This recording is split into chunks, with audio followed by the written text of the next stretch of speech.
കാശ്മീരിലെ പഹൽഗാമിൽ നടന്ന ഭീകരാക്രമണത്തിൽ പാകിസ്ഥാന്റെ പങ്ക് വ്യക്തമാക്കുന്ന കൂടുതൽ തെളിവുകൾ ശേഖരിച്ച് ദേശീയ അന്വേഷണ ഏജൻസി. ഏപ്രിൽ 22-നുണ്ടായ ഭീകരാക്രമണത്തിൽ പാകിസ്ഥാന്റെ ദേശീയ അന്വേഷണ ഏജൻസി ഇന്റർ സർവീസസ് ഇന്റലിജൻസും ഭീകരസംഘടനയായ ലഷ്കർ-ഇ-തോയ്ബയും തമ്മിലുള്ള ബന്ധം വ്യക്തമാക്കുന്നുവെന്ന് NIA-യുടെ പ്രാഥമിക റിപ്പോർട്ടിൽ പറയുന്നതായാണ് വിവരം. പാകിസ്ഥാനിലെ ലഷ്കർ-ഇ-തോയ്ബയുടെ ആസ്ഥാനത്ത് വെച്ചാണ് പദ്ധതി തയ്യാറാക്കിയതെന്നും റിപ്പോർട്ടിൽ പരാമർശിക്കുന്നു.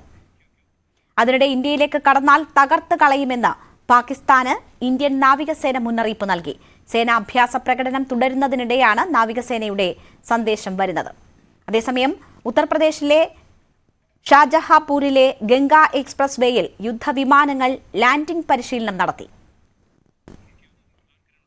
കിരൺ ബാബു വാർത്തയുടെ വിശദാംശങ്ങളുമായി ചേരുകയാണ്. കിരൺ, ഒരു തിരിച്ചടി ഏത് നിമിഷവും ഉണ്ടാകും എന്ന് കരുതുന്ന സമയമാണ്. അവിടെയാണ് കൂടുതൽ പാകിസ്ഥാന്റെ പങ്ക് തെളിയിക്കുന്ന കൂടുതൽ തെളിവുകൾ കൂടി വരുന്നത്. NIA എത്തിയിരിക്കുന്ന നിഗമനങ്ങൾ എന്തൊക്കെയാണ് എന്നാണ് മനസ്സിലാക്കുന്നത്? രേണുക, ഇന്ത്യ ഏത് നിമിഷവും ഒരു തിരിച്ചടിക്ക് ഒരുങ്ങുന്നു എന്നുള്ള സൂചനകൾ തന്നെയാണ് പുറത്തു വരുന്നത്.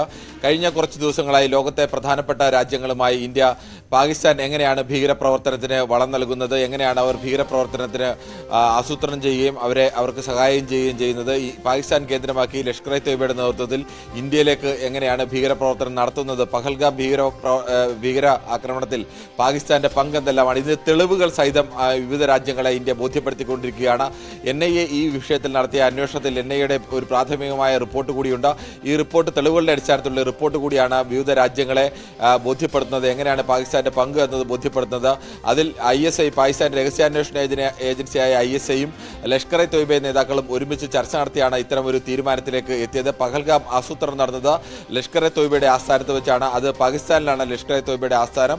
അവിടെ ISI-യുടെ ഉദ്യോഗസ്ഥരടക്കം അവിടെ ഉണ്ടായിരുന്നു. ഈ രണ്ട് ഏജൻസികളുടെ സംയുക്തമായ ഒരു ഓപ്പറേഷനാണ് ഈ പഹൽഗാം ഭീകരാക്രമണം എന്നുള്ള കണ്ടെത്തലിലേക്കാണ് NIA നീങ്ങുന്നത്. ഇതുവരെ NIA ഇതുമായി ബന്ധപ്പെട്ട് ശേഖരിച്ച വിവരങ്ങളും അതിന്റെ അടിസ്ഥാനത്തിലുള്ള റിപ്പോർട്ടാണ് വിവിധ രാജ്യങ്ങളിലെ പ്രതിനിധികളെ ഇപ്പോൾ ഇന്ത്യ ബോധ്യപ്പെടുത്തിക്കൊണ്ടിരിക്കുന്നത്. ഏത് സമയം ഒരു യുദ്ധത്തിലേക്ക് പോയാൽ മറ്റു രാജ്യങ്ങളുടെയൊക്കെ നിലപാടുകൾ ഈ സമയത്ത് നിർണായകമാകും.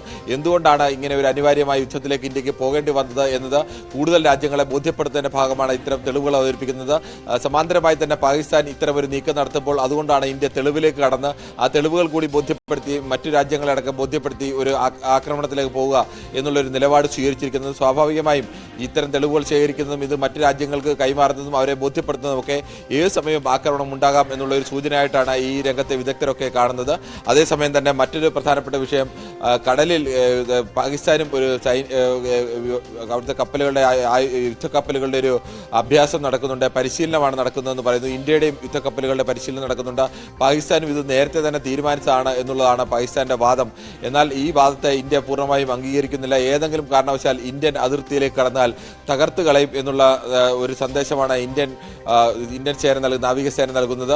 ഏതെങ്കിലും തരത്തിൽ നമ്മുടെ അതിർത്തി കടന്നാൽ, കടലിലെ അതിർത്തി കടന്നു കഴിഞ്ഞാൽ അത് അത്തരത്തിലേക്കുള്ള ഒരു തിരിച്ചടി ഉണ്ടാവും. അതിന് മറ്റേതെങ്കിലും കാലത്തെ പോലെ അബദ്ധത്തിൽ കടന്നാണെന്നുള്ള ചോദ്യങ്ങളൊന്നും ഉണ്ടാവില്ല. ശക്തമായ തിരിച്ചടിയായിരിക്കും ഉണ്ടാകുക എന്നുള്ളത് ശക്തമായൊരു മുന്നറിയിപ്പ് കൂടി നൽകുന്നുണ്ട്. അതോടൊപ്പം തന്നെ യുദ്ധത്തിനുള്ള ഒരുക്കം എന്ന നിലയ്ക്കാണ് നേരത്തെ തന്നെ യമുന എക്സ്പ്രസിലും ഇപ്പോൾ ഗംഗ എക്സ്പ്രസിൽ കൂടി അവിടെ ഷഹാരൻപൂരിലെ യുദ്ധവിമാനങ്ങളൊക്കെ എങ്ങനെയാണ് ദേശീയപാതയിൽ ഇറക്കുന്നത്. നേരത്തെ അവിടെ ലാൻഡ് ചെയ്തിരുന്നു. രാത്രി അടക്കം ലാൻഡിങ്ങിനുള്ള സൗകര്യം നമ്മുടെ ദേശീയപാതയിലടക്കമുണ്ട്. ദേശീയപാതയുടെ നിർമ്മാണം തന്നെ ആ തരത്തിലേക്കായിരുന്നു.